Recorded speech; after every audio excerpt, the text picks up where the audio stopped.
Hello friends, welcome back to another exciting video here. In the last two videos I was sort of discussing Morse code, and I think that may have been a mistake just in the ordering, because I was sort of talking about this language that was developed uh, primarily to be used with a telegraph, but I hadn't really sort of talked about how telegraphs work, so maybe I should go back and reorder those videos, but I probably won't. But I just wanted to mention that because now I'm sort of going to go back and talk about the telegraph, but or just sort of how electricity works in general, the telegraph being the most simplistic version of it. But before we even do that, really, we should sort of start by discussing, what is electricity and how does its works, right? So I'm going to draw out a sort of brief, simplistic example that you may be familiar with, maybe not, from like high school.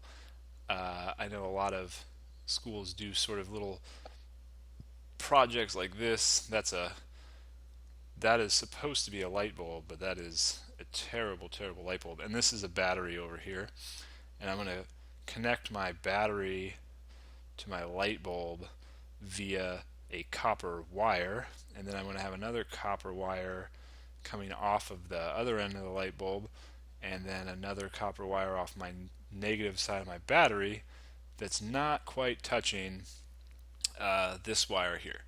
And this is sort of the basic setup for your little science experiment that you may or may not have been a part of. And sort of the way that the experiment works is you connect these two wires together, and then boom, your light turns on, right? And then if we want to turn our light back off again, we just have to disconnect these wires, which I'm going to do in a super fast split second. Haha! Right? And then the lesson learned here is that we our battery generates power, and we have to connect our circuit here in order to light up our light bulb, right? And that's a cool little thing to do, right? And it does teach us that we need to connect this circuit. But I want to go a little bit deeper than that in this video and sort of describe like why we have to connect these, like, because obviously we know that our battery generates power, and this wire is going from our battery to our light bulb.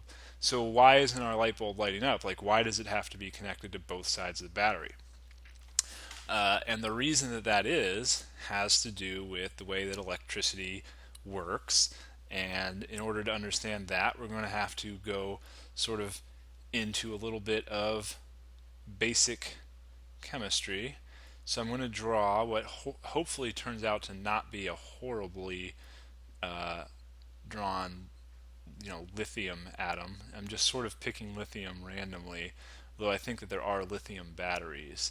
There definitely are lithium batteries, but I don't know if lithium is necessarily the part that's being um,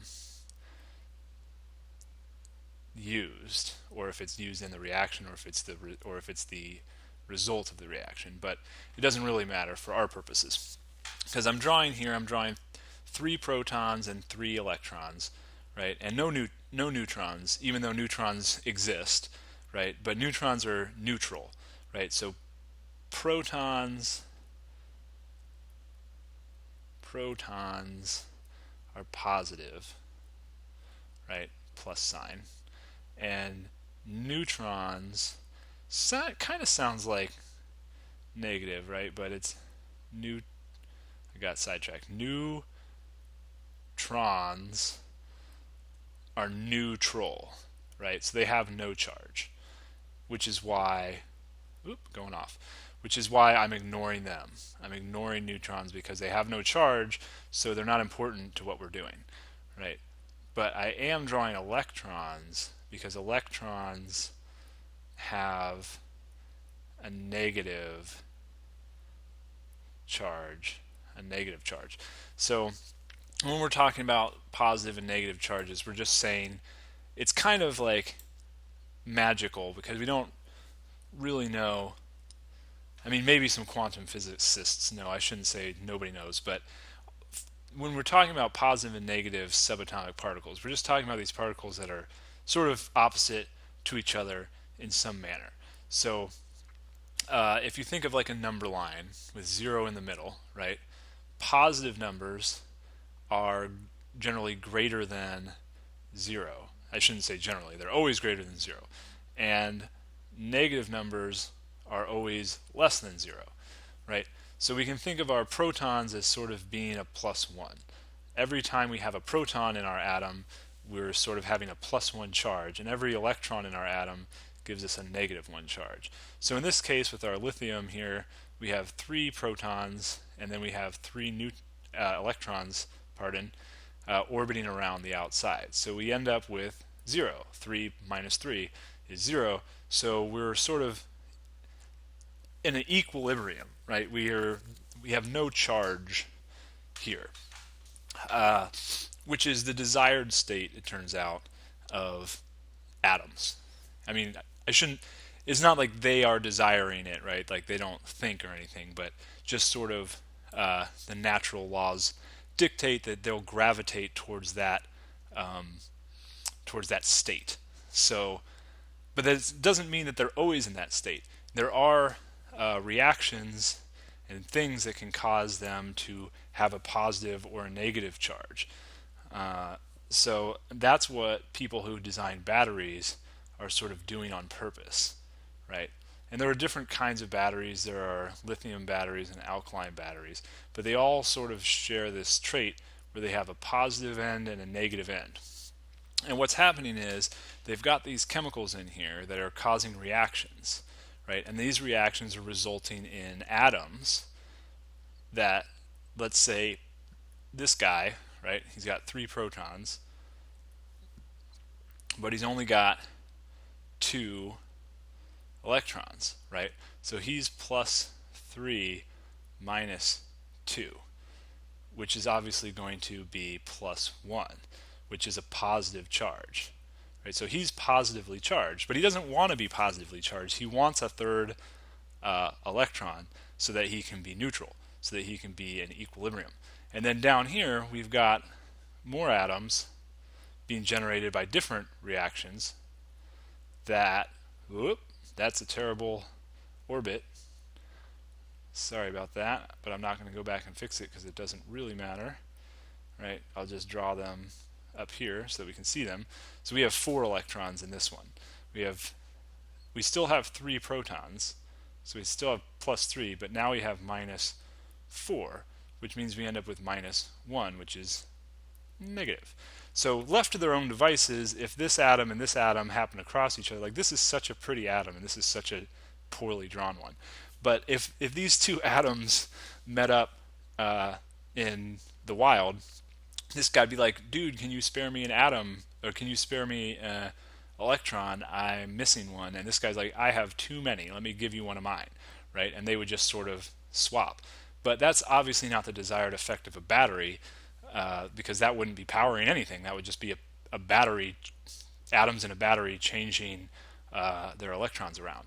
So our developers, our designers of batteries have put some separators, some type of insulator material to prevent atoms from the positive side to meeting up with atoms from the negative side.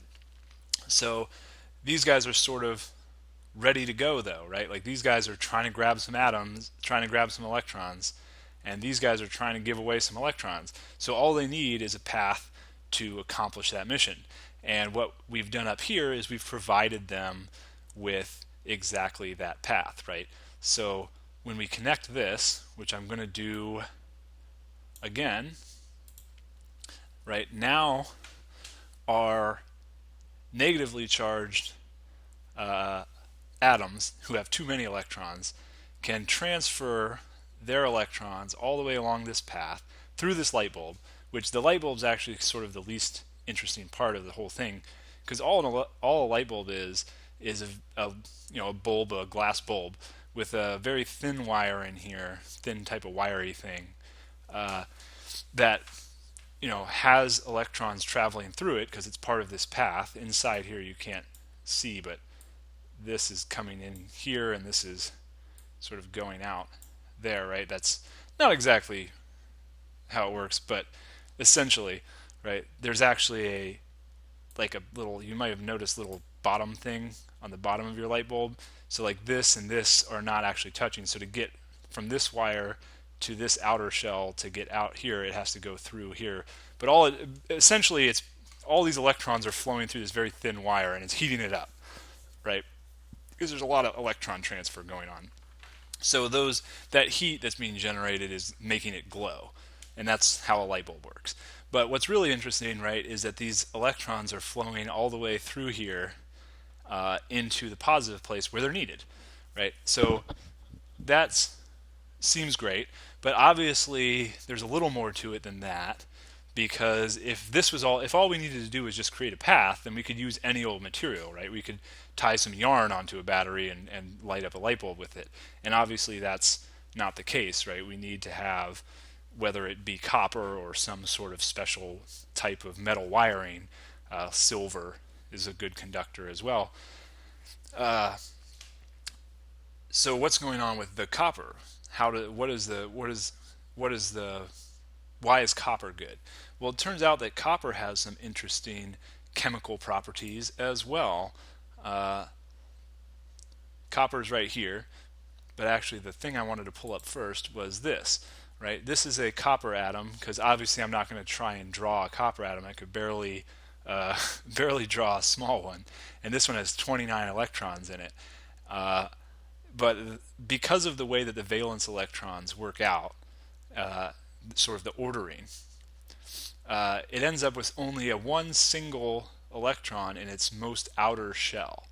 Its most outer shell of electrons only has one in it, right? And that makes it very susceptible to being taken over, right? Like, you may remember from chemistry, I'm not a chemist, but the various elements have different proclivities to making molecules based on how many electrons are in their outer shell. Like, for example, the extreme example being the noble gases over here on the right, which have like the perfect number of atoms in their outermost shell. So they don't need any, they don't want to give any away, they don't want to grab any, they're just sort of by themselves, which is why like helium, for example, doesn't form molecules much with anything else. It just sort of exists by itself.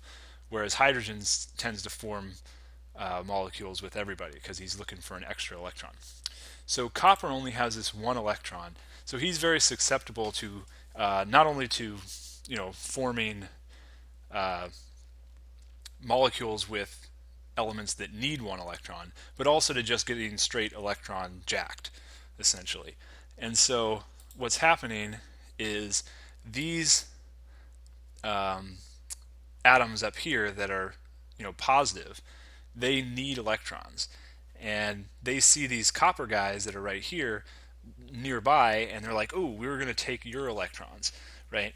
So, and copper loses its electrons, but that still leaves copper in a bit of a problem, because copper does still have 29 protons, right? So when it gets its electrons stolen, now it only has 28 electrons, that makes it positive, right?